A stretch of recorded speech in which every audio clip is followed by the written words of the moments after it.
pai, me respeite. Então você me respeita. respeite. Culpado, deixa de ser culpado, deixa de ser. Seja homem, culpado. Você Na tua cara, agora é você, rapaz. Você é manipulador, rapaz. Otário, Me respeita! Tá gritando? Respeita! Isso não se faz! Ai, caiu! Eu tô indignado! Eu tô indignado! Eu tô indignado! Eu não aguento mais! Foi Sara. Sara, você não sabe. Por que dá tanta audiência ver um bando de desconhecido fazendo barraco por causa de ovo? Que magia negra é essa que a Globo faz pra colocar lá dentro só gente absolutamente maluca e quebrada? O que a ficção científica dos Jogos Vorazes tem a ver com manicômio televisionado? E por que você brigou com a sua tia no grupo da família só porque ela queria torcer pro mais maluquinho? Eu sou o Vitor Biondi, psicólogo, e hoje eu vou explicar os fenômenos psicológicos por trás da produção de um programa que tem a coragem de colocar a Susan von Richthofen como participante. Socorro! O Big Brother não é só um simples entretenimento. Ele é um laboratório de contingências extremas, um ambiente extremamente controlado e arquitetado para eliciar as emoções certas em quem tá lá dentro e em você também. Não à toa, né, que ele já teve uma edição com mais de 1 bilhão e 500 milhões de votos num único paredão. E se você considerar o quanto de dinheiro que a Globo ganha com esses votos, você já percebe muito bem que ela poderia viver só de Big Brother uma vez por ano se ela quisesse. O programa executa muito bem o papel de fazer com que as pessoas se importem com quem tá lá dentro.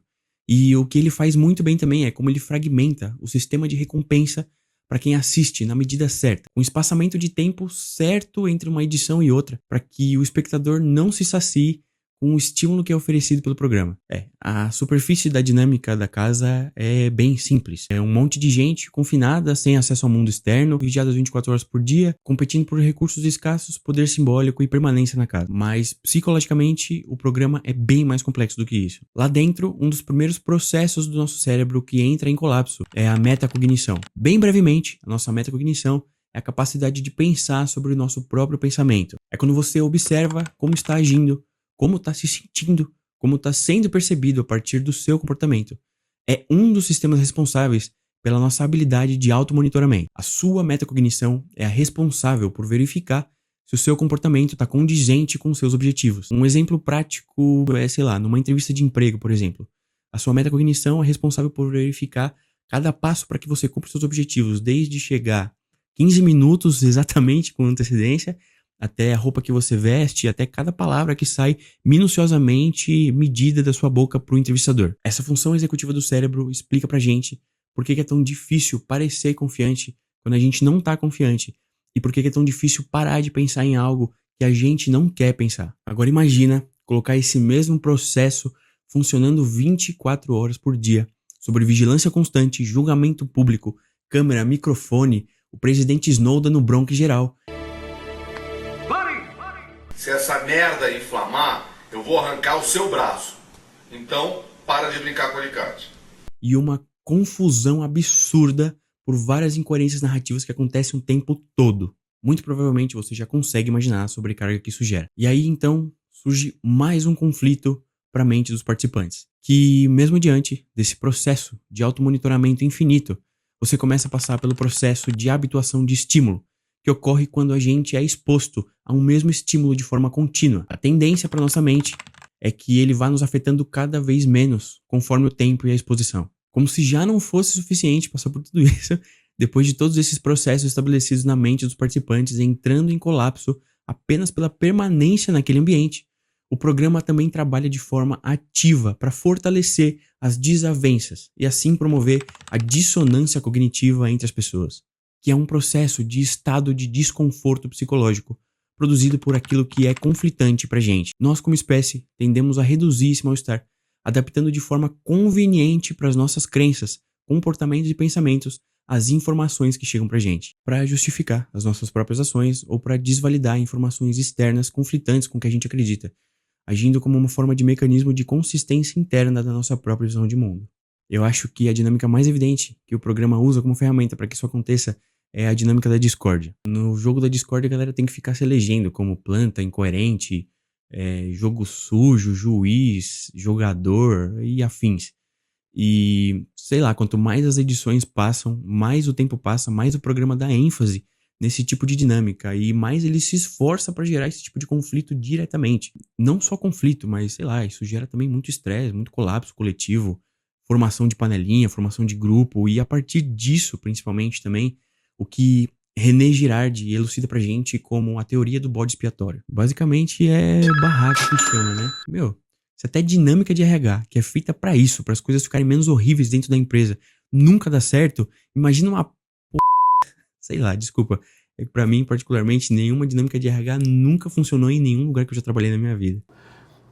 Bom, nessa altura do campeonato, você não precisa nem ser psicólogo pra perceber o que acontece com a cabeça de quem tá lá dentro. A convivência excessiva e a falta de privacidade gera saturação social, sintoma de persecutoriedade, atribuição hostil, falta de tempo pra reparo emocional. As pessoas perdem até mesmo o direito ao silêncio e perdem espaço psíquico para se reorganizarem e se regularem. Mas isso não é suficiente. Vamos quebrar eles mais um pouco. Vamos induzir uma desregulação hormonal do ciclo do sono.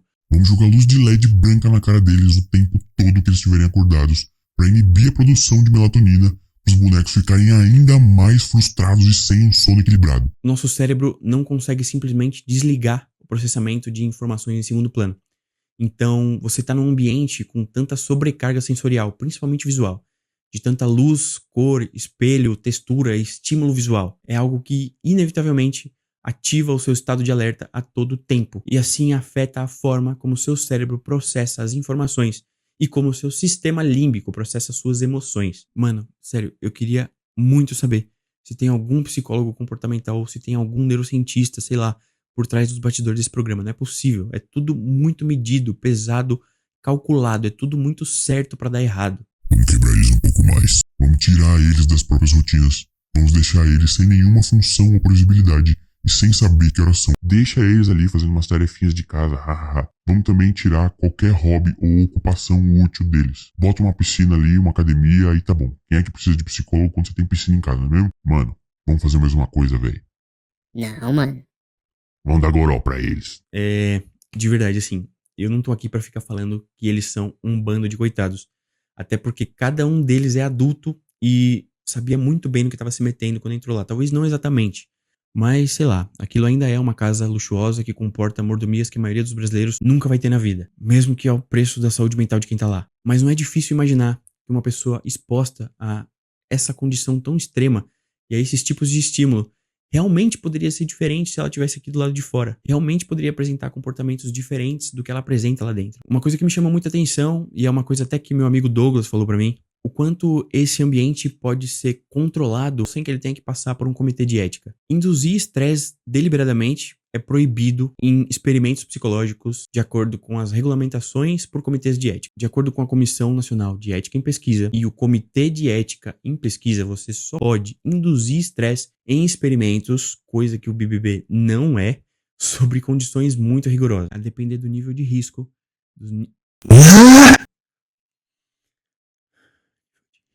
A depender do nível de risco, do nível de estresse que você vai causar nos participantes, das medidas de proteção que você vai oferecer para eles, e o estresse só pode ser proporcional ao ganho científico daquela pesquisa, ou seja, basicamente você não pode induzir traumas a fim de descobrir algo trivial. Mas é exatamente isso que o BBB se propõe a fazer com as pessoas. Pelo menos, se eu fosse induzir um estudo a fim de gerar estresse, com certeza o ambiente seria muito parecido com o que acontece ali na casa do BBB. Essa dissociação de identidade quase que induzida que acontece lá dentro é realmente inevitável, e a minha opinião é que a Globo até agora teve muita sorte de não ter estragado de vez a mente de alguém ali ainda. Um adendo pro caso da Vanessa Lopes, que teve um quadro psicótico agudo lá dentro, e a gente espera que ela esteja bem. Lá dentro as pessoas não exercem papel social, não produzem estímulos significativos, não exercem demandas reais brincando de casinha. Então, elas precisam criar importância dentro das próprias narrativas triviais. E é isso que a nossa mente faz. Quando não se tem grandes objetivos e preocupações, a nossa psique transforma...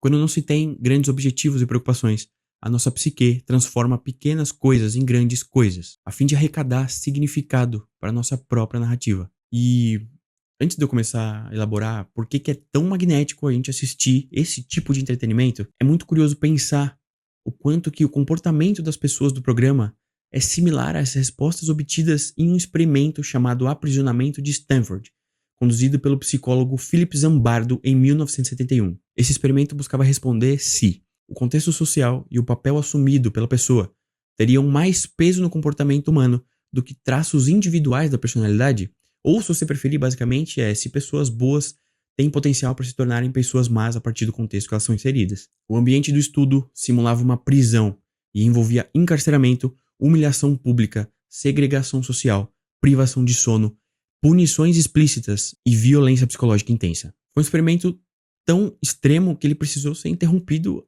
antes do seu prazo final estipulado de término.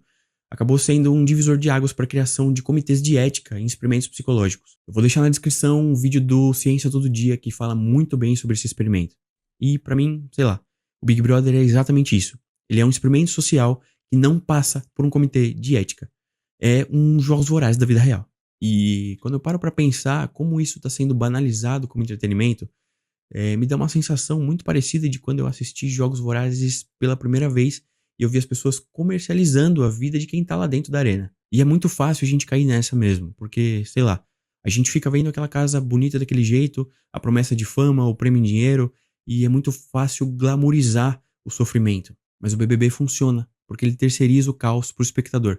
Ele faz você se importar com desconhecidos em sofrimento constante. Ele coloca pautas de honra e perseverança num show totalmente comercializado. Ele enobrece o sofrimento e a vergonha alheia em situações vexatórias disfarçadas de uma jornada de esperança. O programa entrega catarse emocional e ele te dá a sensação de controle e julgamento moral aqui de fora, enquanto que de forma implícita ele te dá a possibilidade de fazer comparações de moralidade e ética sobre as decisões de quem está lá dentro.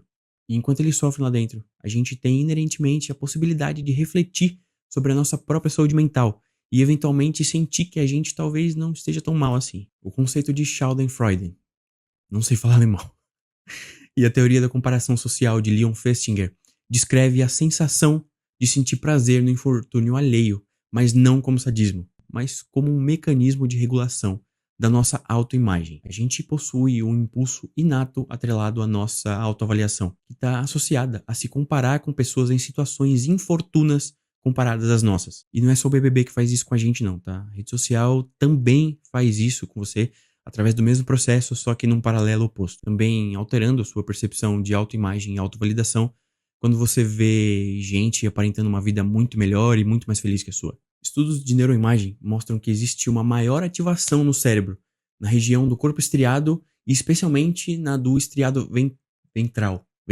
que é responsável pelo processamento da recompensa, motivação e prazer quando a gente observa indivíduos de grupos socialmente antagônicos aos nossos se dando mal, do que em comparação a quando a gente presencia ou vive conquistas nossas ou dos nossos próprios grupos. Basicamente, o seu cérebro é mais responsivo a você observar gente que você não gosta se ferrando do que a você, proporcionalmente, observar eventos equiparáveis sendo celebrados por você ou pelo seu grupo. Isso acontece porque o sistema de recompensa também responde a comparações sociais e a validação da nossa autoimagem. Muitas vezes é por isso também que a fofoca te gera uma sensação tão prazerosa de pertencimento. Bom, sei lá, se tem uma coisa que a gente tem que admitir, é que esse programa manipula muito bem a mente de quem tá assistindo através da mente de quem tá lá dentro. E eu, de verdade, aqui não quero diminuir de forma alguma quem gosta de assistir o programa ou dar a entender que o entretenimento que você consome é fútil. A gente vive realmente numa rotina muito desgastante. Isso também tem a ver porque que esse tipo de conteúdo que é feito só pra gente desligar o cérebro fazer tanto sucesso aqui. Sei lá, eu também tenho as minhas próprias estratégias pra minha autorregulação no meu dia a dia e eu também acho que a gente não tem que ficar colocando funcionalidade e produtividade em tudo. Eu tive que estudar bastante sobre o programa, eu confesso que eu nunca assisti nenhum Big Brother. Peço desculpas aí se eu falei alguma besteira ou se eu não me apropriei direito sobre alguma questão do programa que você goste. Diga. Produtos de limpeza em São Paulo. Mas eu dei o meu melhor aqui e eu espero que eu possa ter pelo menos arrancado uma risada de você. O Big Brother é baseado no livro 1984 de George Orwell E se a gente só olhar para a obra ao qual o nome do programa foi inspirado, a gente já vai entender muito do que os idealizadores do programa queriam transmitir pra gente. E eu acho que realmente eles conseguiram transmitir uma boa parte do que a obra fala pra gente também. Fica aí a minha recomendação de leitura, caso você se interesse pelo tema e queira se sentir um pouco mais imerso naquilo que você tá assistindo. E é isso a Globo não mostra, né? Globo, estou amparado cientificamente e juridicamente sobre tudo que eu disse aqui. Estou amparado inclusive pelo meu conselho de classe. Quero falar que se o meu vídeo cair, eu vou voltar pior. Obrigado por ter assistido, considere se inscrever no canal, deixa o seu like, deixa um comentário, por favor. E é isso, muito obrigado. Não existe mudança sem desconforto, faça terapia.